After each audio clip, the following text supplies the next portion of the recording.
Well, as Kim mentioned, my name's Abby Fellinger, and I'm a certification registration engineer here at WEC. I've been with WEC since December of last year. Prior to that, I was with Texas RE for 12 years, most of that with enforcement, and then I moved over to registration and certification. So very nice to see a lot of familiar faces out there, and it's been a great opportunity to meet you guys for the first time as well. So thank you for being here, and we'll get started. So today we're going to look at 3 different topics, and some of this information was touched on by Howard Google yesterday. One of the items that I will specifically talk about is the RFI responses that we received from our TOs and our BAs regarding Category 2 IBRs, as well as the registration process. And then I'm going to turn it over to Curtis Cruz, who's going to talk about Order 901, the milestones, as well as standards. And then Mark Rogers will finish us up and talk about the IBR webinars that are coming up, as well as ERO next steps.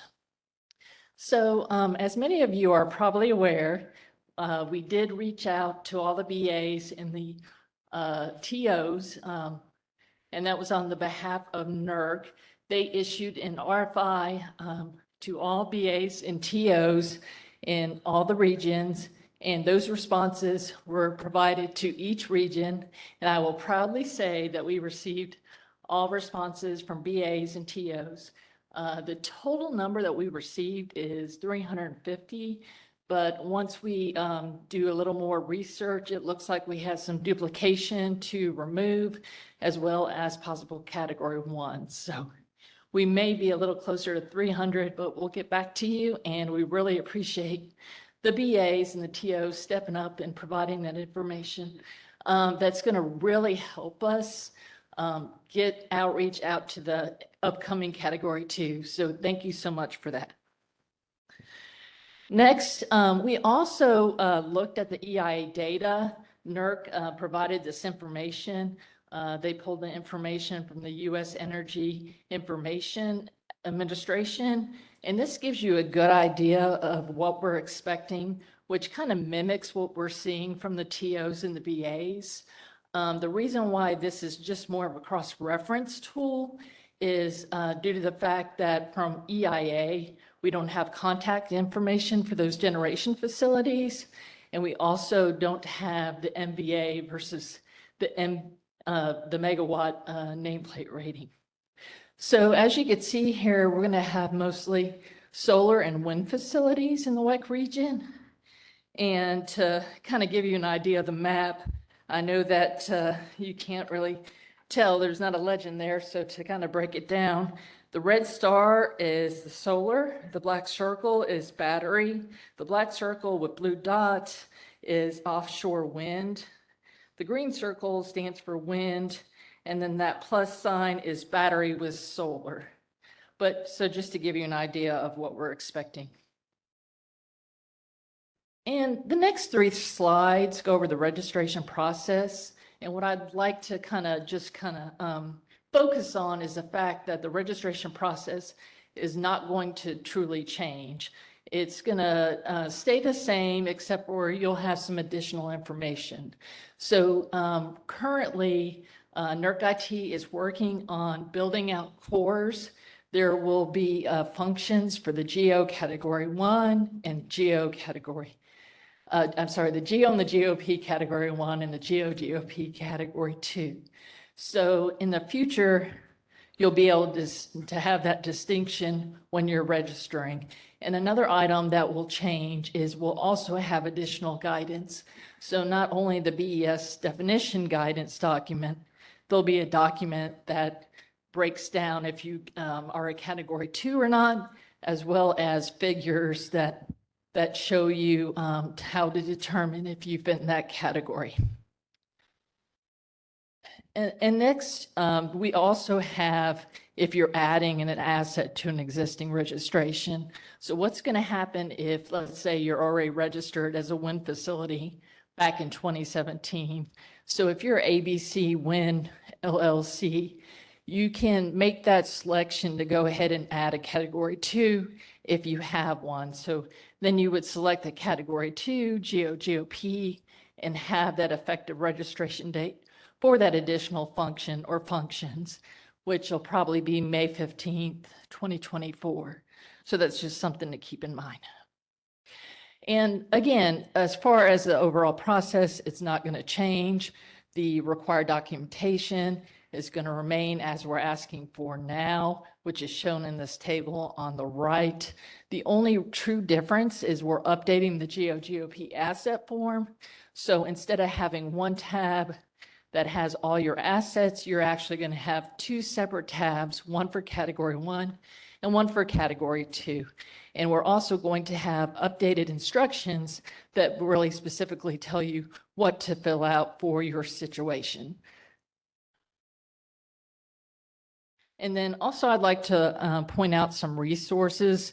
Of course, on the WEC registration page, we have resources that are WEC specific as well as NERC resources. So I would check that out. And then on the NERC registration page, you can get to various resources that are NERC specific, as well as the IBR and initiative resource documents that Howard had pointed out yesterday. So those are available in the right tab on the NERC registration page. And onboarding, I can't talk about onboarding enough. So these 3 documents are very valuable, especially as you're new to the industry. The 101 informational package, the onboarding checklist, and we also have a specific generator welcome packet. And as Howard indicated, we're going to have additional documentation coming our way, which includes videos regarding the IBRs. So now I'm going to go ahead and switch it over to Curtis.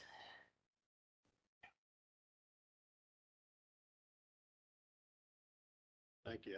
Thank you, Abby. I've had the pleasure of working with Abby for all the years she was at Texas RE. If you have a question about registration, ask Mark. He'll make sure it gets to Abby. That's all good. It's very good to work with professionals, and these two up here are very good at what they do and how they do it. And if you think about it from the regulatory world, it all starts at registration. It all starts in how you're labeled, how you're defined, and then everything goes from there. So it's a very, very critical aspect of our job, and they take it very seriously, and they do an excellent job. The resources there are very good. That 101, the onboarding, the welcome package. Abby undersells herself. She had a very, very critical role in that in the past. And I think it's a very good package to look at for anybody. But what I'm here to talk to you about is IBRs. I know how to spell it. So that's the first thing.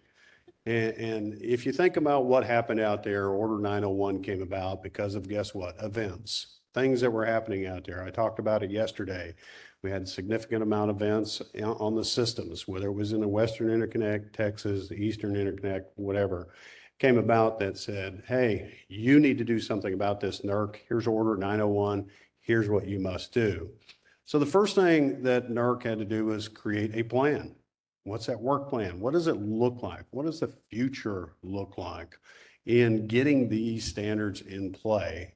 And they had to think about what needs to come in first, second, and third. And the first one that came about after the plan was, okay, how do you address performance of IBRs? Because that's why 901 was there. They didn't necessarily perform to what was norm, what was expected. So you need to develop standards that say, this is what happens. This is how you approach it from an IBR perspective. That's due November 4th. Next week, there's going to be I'm sure, a filing to FERC about PRC 28, 29, and 30, and PRC 2 and whatever other ones that were included in that. I forget the exact ones. There were also the older versions that were for synchronous generators that will probably be submitted at the same time. But then you need to start looking for next year. And Jamie, who was up here yesterday talking about SARs and that sort of thing, is going to be managing. What does that look like? Data sharing, model validation, because that's so critical in the operation of the BES and the BPS. making sure that the people that have to operate the system have the right model so they understand what's happening when X happens or what to expect when X happens. And having that model and having that data in hand is critically important. Then the final one is you address uses in the operational planning studies. We got to see what's going to happen in the future. Think about whoever's a planner out there. I don't envy your job whatsoever, never have. Done a little bit of it in the past, but now it's getting more and more complicated. And you start adding more resources and more variability and more uncertainty in that. You throw batteries in the mix, and I think there was a discussion yesterday, it could be a 500 megawatt battery. Well, that's a 1,000 megawatt swing possibility in any case. How do you manage that most effectively? How do you get the right data? How do you get the right model in place? This is what all this is about. Now, block 2, it's already halfway there. We already talked about a little bit about the project 2002, 2104, 2302, those sort of things. The PRC 28, 29, and 30 were the critical aspects recently. And 29 went to that paragraph 321, that forbidden area that no one wanted to talk about, that no one wanted to utilize. But the NERC board said, we shall. And it was written into the ROP, and they actually had to exercise it because as an industry, we couldn't come to a conclusion on what that ride-through information needed to be for IBRs. Very critical to have good input into that standard development. I can't say enough about that. Have that understanding. I think that technical conference that was a result of 321 was very enlightening. Very important to get the OEMs up there saying, we can't do certain things. Because if the OEM has a 7-year development time frame, it's a little hard to have a standard in play in 4 years that says you must. It's impossible. So I think that was very critical to have that. But you see, a lot of these projects are already got something in play. Mod 25, end of year next year. The IBR definition, it's there. Mod 26, Mod 27, PRC 29, all have standards projects in play today. So Jenny, if she's still here, she does that new standards group. I really appreciate her asking the questions. Takes a special person to channel all the people who do not want to ask the question, to ask the question. I'm an introvert by nature. I test as an introvert. It may not look that way, it may not sound that way, but I guarantee you, standing up here in front of you, I'm scared to death. Asking questions, answering questions, it's not the easiest thing in the world. So I appreciate people that ask the question, that take me out in the hall, have those conversations, and I'm sure we'll have more as we move forward. But getting you prepared for these standards is important. So we're going to try to provide as much outreach as we can related to the standards. We know that like 28, 29, and 30, oh, they're a long way away. Or 2030. 2030. It's not too far away. Not too far away. I didn't know what I was doing 5 years ago. 5 years from now, I'm pretty sure I'll know what I'll be doing. I'll be talking about 28, 29, and 30, maybe -2 or -3, depending on how things go. But we'll see what happens. Block 3 is even future. Got to have a technical conference associated with these. This is what yesterday, Howard Google said, I don't know. One of his best answers that I've ever heard from him. I can say it again. But the key here is you as an industry get to dictate whether these are going to be applicable to those GO Cat 2s and GOP Cat 2s. That interaction there is going to be important. And guess what? Cold weather is in this one. The EOP 12-1 was referenced. It'll be EOP 12-3, hopefully not -4. Hopefully we get it right this time. Right is a relative term. Hopefully we get it to a point where we can all understand what the expectations are. Feels good that we're doing the right thing for reliability and we can meet compliance as that byproduct. But there's a whole list of standards there that really have to be looked at from that level, from that 60 kV level, 20 MVA, the impactful IBRs to the BPS. What kind of standards do we need to have in play for those? And we're going to be talking with a lot of new people. Abby said 300, whatever that number is, it doesn't matter. Whatever that number is, there are going to be new people sitting in your spot, maybe if we can get them to come to these things and have those discussions about what the expectations are. Now, for the people that are GO1s, Cat 1s, and GOP Cat 1s, if you can support interaction with this GOP Cat 2s, please do, because it's going to be important. You're going to have some, but you're also going to have a lot of people that are new to this construct. And the more people that talk about the reliability of the grid relies on them doing the proper things out there, the better off we all are. Now, with those with the standards, there's a lot of new definitions. Inverter Based Resource, that one standard that took, I don't know how many votes to determine what an IBR was. We all talked about IBRs. We've known about IBRs for years and years and years.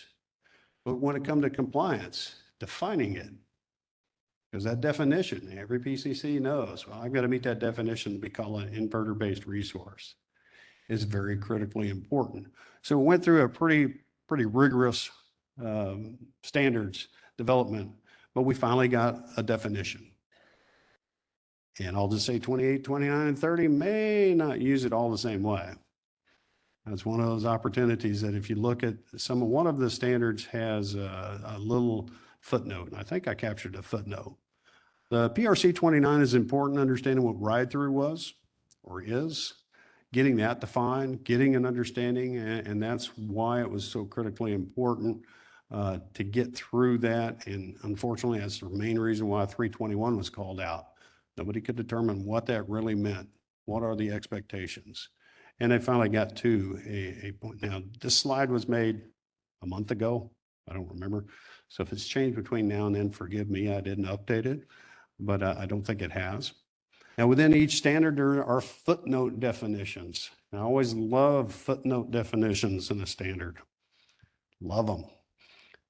You need to, try not to be too facetious, but you need to understand that sometimes there are definitions that are written directly for a standard, and sometimes they're just included in that footnote. So be aware of what those expectations are. Main power transformer, some explanation about what those were. IBR unit.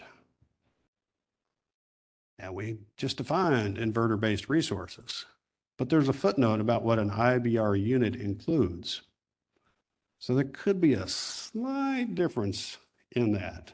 So be aware that there's going to be some looks at that, and understand from a compliance perspective, we're going to be looking at the definition and the footnote definition and try to come to an understanding of what that means there. I think when you got into a standard development team, there were some loud voices about you needed a unit definition versus a plant facility definition.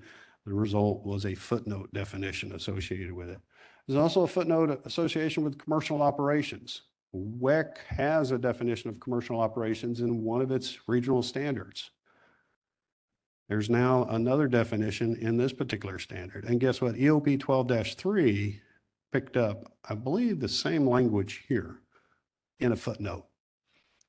So understand that that's going to be important too, because commercial operations is going to mean something different to every one in some respect, depending upon how a BA or an RC says you're ready. Whatever the mechanism is to say you're ready for commercial operations is going to vary across the United States.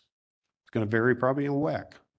So be aware that we'll have to understand what that is. And as a compliance professional, I hope you're ready for those questions. Now, entity monitoring. What is entity monitoring doing up here with registration folks? Well, hopefully making them look better. They're great. But we want to be able to support their activity, because again, it starts with their activity. We want to be involved. We want to understand what's happening out there. We want to help focus on the preparedness of these entities. Brand new people, you got some veterans here. There's still questions about compliance. Think about a brand new person that's never heard of NERC. I had a call the other day asking for the NERC website. It's like, okay, sure. You want to set up a meeting and have a good conversation? Let's have a talk. But people aren't prepared for that. So we want to be ready. We want those folks to be successful. The folks, the GO, Cat 2s and everything that are coming under an established GO already, we have expectations that they'll be successful, because many of you are very, very successful in there. But the standalones, the ones that have never been involved, how do we get them to the table to have those discussions? Listed internal controls here because it's very important for those that have new assets coming in. You may not know who the owners are.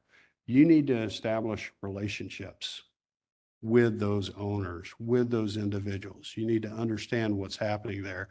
TOPs, BAs, RCs need to develop relationships because a lot of those standards are about data validation, modeling. Well, that means you're interacting. That means there's an expectation that the GeoCat2s are going to submit their model to a TP or a PC or a TOP, whatever their data might be. If you don't have those relationships now, you need to start building those.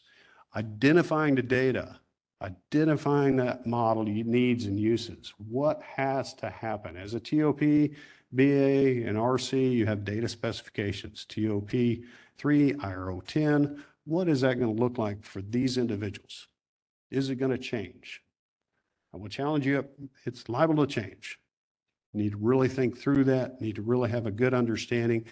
How are you going to notify people that those data specifications are out there? At the end of the day, you got to gather, provide assets. You got to have that interaction. You just can't build a data specification, throw it out there and expect magic to occur. You got to be able to see what's happening in there. So there's a lot of communication that needs to go on. And I think from the entity monitoring side, we will do everything that we can do to support their efforts. Plain and simple. If we have to get out in front of a new crowd of people and talk to them, if we want to talk about welcome packages to a brand new GeoCat2, we'll work with them. We'll talk to them about what the expectations are from a compliance perspective and get them to an understanding. Because we want those folks to be successful. We want you to be successful, and that's what we're here for. Now, Mark's going to talk about the rest here, I hope. And any questions can be directed to him.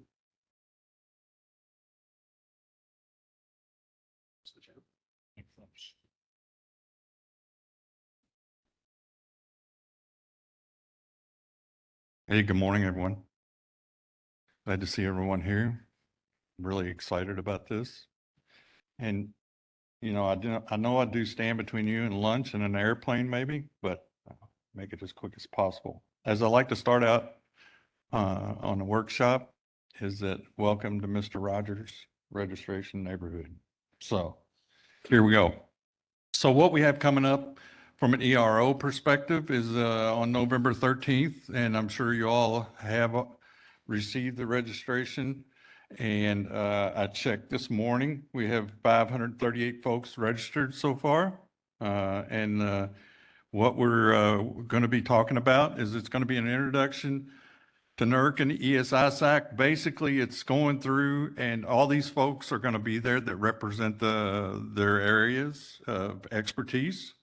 And we're going to look at the status and results of the ERO RFI, as Abby explained it. We're going to talk about at the ORCG level, we have a work plan that's internal. We're going to talk about what the next steps are and what that work plan looks like. And as Curtis talked about 901 milestones, we're going to talk about those as well. Compliance and enforcement folks will be there and talk about what that future looks like. And then the communication folks will be there. And as Howard mentioned yesterday, there's a 101 and a video that's coming out, should be out really soon to kind of go with this. So the purpose behind this is all regions will be represented on this call. So we want everyone to understand our processes at a basic level. And we're going to want to show that our consistency across the regions and how we're going to be sending out to everyone that we identified that has a Cat2, an RFI. And let me just say this, I know that you've received RFIs as a TO, BA. This is RFI is part of the registration process across all the regions. If you currently you have an NCR and you call us up and tell us you're going to be adding an asset, you know that you're going to get an RFI from us or asset verification form. The asset verification form, as Abby mentioned, will have a new tab, Category 2, and we'll be asking for one lines, just like we always do. We'll be asking for O&M agreements, any third-party agreements. So we need to understand and have a determination of what those Cat 2s look like. The plan is that the ERO will then hold the next webinar in February 2025. That's tentative as of right now. The form that you see is a graphic. It's changed a little bit since we put this slide together, but it's basically going to be the RFI that all the regions will be sending out. So as a final message, we have a few key messages that the ERO has published for all the regions to, if you will, talking points. So I'm agreeing to stay in my lane and use these talking points. So there won't be any reliability standards will be applicable at the to the IBR meeting. The new registration criteria prior to May 2026. And then following this data, NERC will work with each drafting team to encourage a reasonable rollout strategy of new and modified standards. And so what we're basically talking about is implementation plans. Compliance will work with registration, as Curtis mentioned a while ago. It's really registration is the front door to all the regions. And we are working close with entity monitoring. You will see questions from the registration folks that you may have not seen before in the past. And one of those might be EOP 12, as Curtis talked about. As soon as we understand what the full impact of what they're looking for cold weather for solar and wind. So that really is what the next steps are. So I encourage you that, as Curtis said, please reach out to those entities to remind them if you have a relationship with them. And as we went through the data from the TO and BAs, we did have to go back and ask for contact information. I want to stress that as having an interconnection agreement with those folks, that's, the TO and BA's responsibility.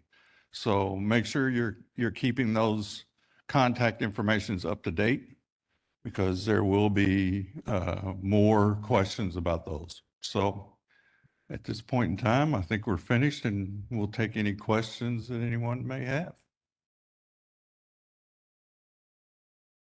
Oh, come on. This is IBRs. I know somebody wants to talk. I could count on Mr. Kelly. This is for Curtis, right? Hi, Tim Kelly from SMUD.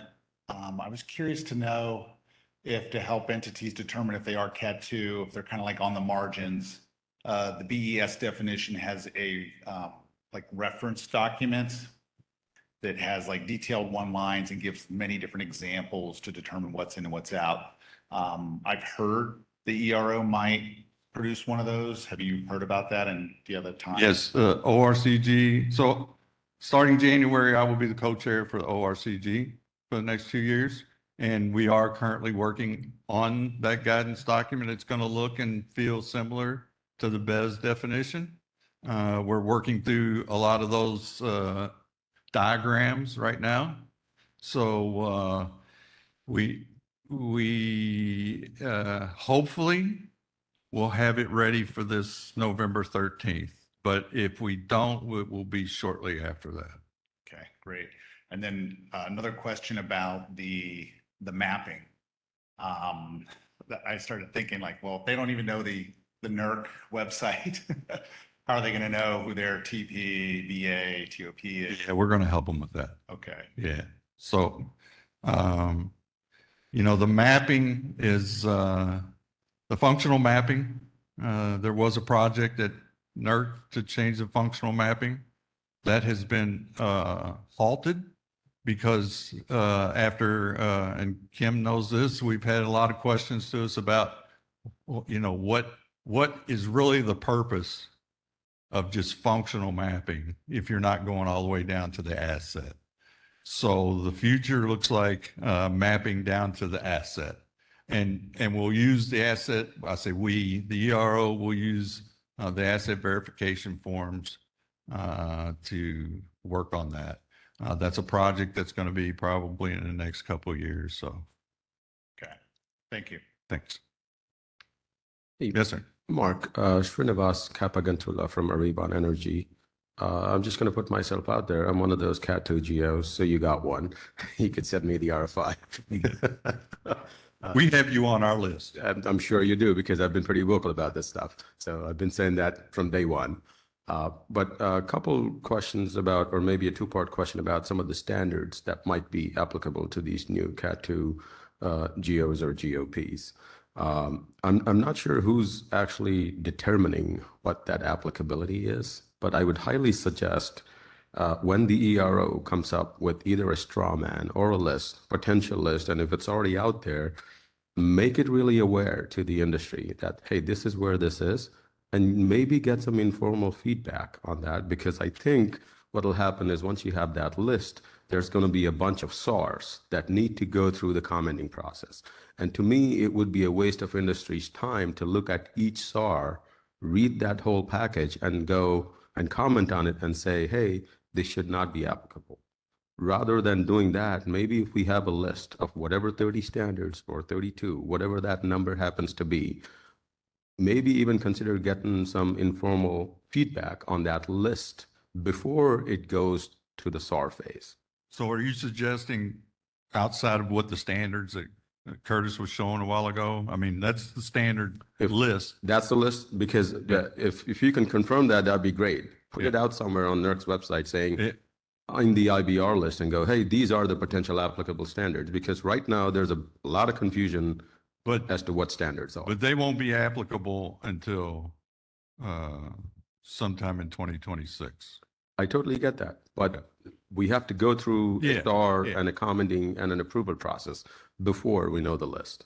And so to me, it's easier if somebody said, hey, these are the 29 standards or whatever the number it is, that's going to be potentially applicable. Yeah, and I love thinking about that thought process. I think Howard Google talked about it, or actually Jamie did. There was an evaluation of the standards. We'll look and see if that master deck is out there that has those individual blocks, because like block 2 had the PRC 28, 29, 30, those sort of things. Those are some of those IBR Cat 2 ones.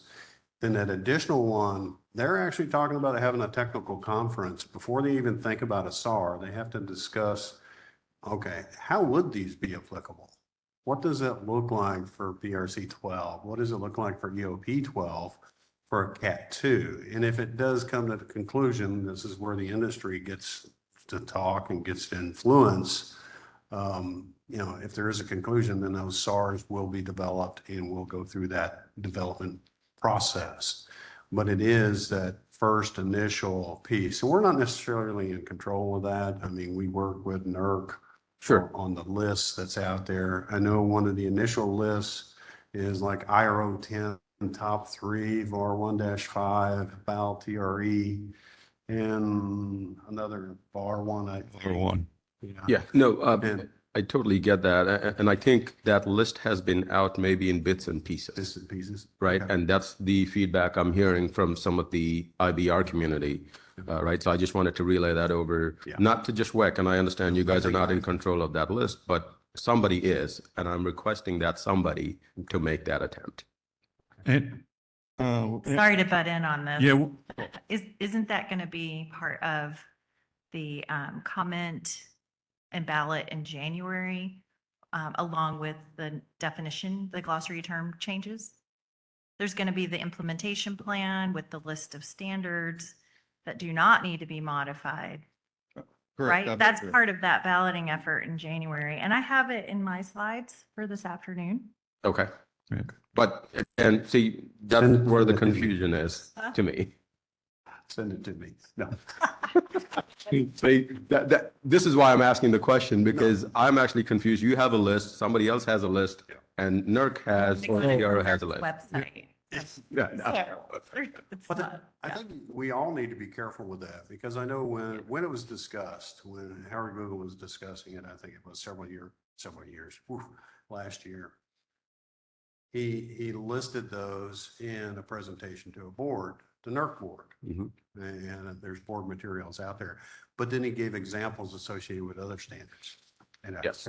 And I was at that board meeting, Yeah. and And I was, you gotta always be careful what you show your board. I'll just be honest. Because Absolutely. then it becomes the truth. And I think that's where we're at. Let's do a solid evaluation. Let's get it out there in front of people. We'll make sure that it's on our website somewhere. That's what I was talking with Abby about. I think there's a link. We'll Okay. find out what it is. yeah, and make it very well known. And if you need some industry feedback to weigh in before we get to SARS, I know some are already under the SARS. It- I really appreciate that opportunity, because then you could get some of these newer Cat 2 geos also into the mix and get some feedback. Right now, they're not part of any Yeah. of this effort. And that's where we're going to have to bring them along. Right. Yeah. Yeah. So just a couple of thoughts I wanted to share with you. Okay. Thank you. Thanks. Alice. Hi, Alice Ireland with PCS. Great segue into your website. You had that nice concise list of what you're going to be looking for registration, and just a friendly suggestion, if maybe you could post that on your IBR registration page, so the entities kind of preparing for registration Yeah, know what they're the going to RFI. have. Yeah. Yeah. Was that also included in the RFI? I think it was your slide that showed what you're going to need from the entity Yeah, for that's the RFI. registration. Yeah. Oh, that's also in the RFI. Yeah, that's an RFI. And that's, like I said, that's our normal process across all the regions. Right, but these are new entities, right? So, and not all regions are exactly the same, right? We talked about that at the CCC meeting a couple weeks ago. Well, And exactly what they're asking for. So I was just suggesting that you add that, so it's really transparent to new entities, what you're going to be looking for registration. and we will, and you'll see that November 13th, we're pretty consistent. Awesome, thanks. Any other questions? Here, Chris. Oh, sorry. Hi, Chris Chavez, NovaSource. So you mentioned O&M agreements. And so Abby, we have 90 current NERC sites that we operate for, Mhm. and our numbers are probably going to double. And so those are big documents. Are we going to have a place where we can, like a repository, where we could upload instead of using cores, which is clunky? Yes, we can. Well, when we do registration with an entity, Uh-huh. we'll work with them either way. If there's something that's size wise or they don't want to do it through cores, we can do it through WEX secure workspace. Oh, okay. I keep wanting to say portal. I don't know why, but it's through secure workspace. Yeah, Yeah. okay. So yeah, we'll work with you however you want to send them. Okay. All Thank right. you. Thanks. So Maylee, do we have any questions online? We did receive a question online that says, when is the RFI expected to be posted? So it won't be posted. So it's November 13th is a show of what the entities are planning to do as consistency across all 6 regions. So as we work, and I'm saying we as WAC, as we work through this, the list from the TOs and BAs, we will contact each individual owner of a Cat 2, and they will get this RFI. And it will have instructions on what to send us. And the third step in it is any additional instructions that a region may want to add. but it's, the facing is all the same from each region. There may be a different question or two depending on what they know about that Cat 2 already. So it's individually sent to each list on the TOBA list.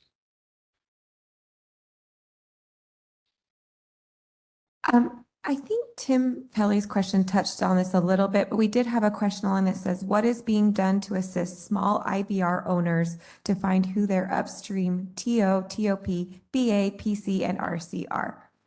We will work with you to help them find that upstream. So, and and I don't want to confuse that upstream holding company versus what their functional registrations mapping is. So, but we will help them. That's it for the questions online. All right. Well, thank you very much. Appreciate it.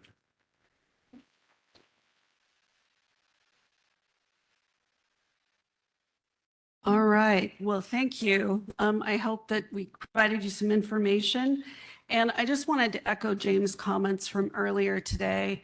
I want to thank all the presenters for being well prepared and participating in this event, as well as all of you in the room and those online. Your questions certainly help us kind of address the things that you might need as we navigate the complex environment we're in. So please know that we'll be sending out the survey. We'll ask that you to fill that out. The information that Steve shared on the first day related to some of the changes were made is a result of the feedback we've gotten from the survey. So please take the time to fill that out. That information is really helpful for us. As a reminder, the next Reliability and Security Workshop will be held in Tempe, Arizona on March 25th and the 26th of 2025. Seems crazy to say. Can't believe we're in 2025. So please look forward for that announcement and plan to attend. We hope to see you all there. Mark talked a little bit about the next IBR webinar that's going to be held with the ERO Enterprise. So please mark down November 13th, and I hope that you can all attend that if you've got Cat 2 devices and you're interested in what's coming next.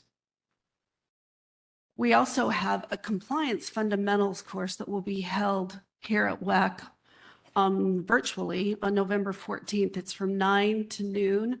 The information on how to register for that is actually on our website. So I encourage you in terms of those new entities that might be coming, if you know them, or if you're new to this kind of arena or the workshop, to plan on attending that. I think it has some great information that will help entities get prepared for what's coming next. Also, a reminder today, WCIF meeting will start at 1 to 5.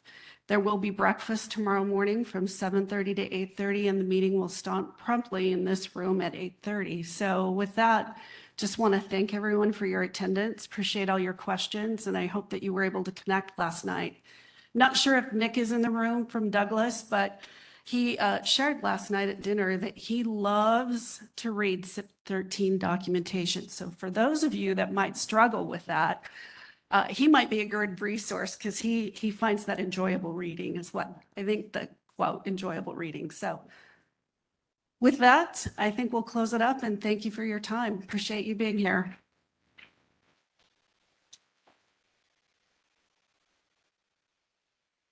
Thank you, everyone. Lunch is ready on either side of this conference space. Thank you so much for being here.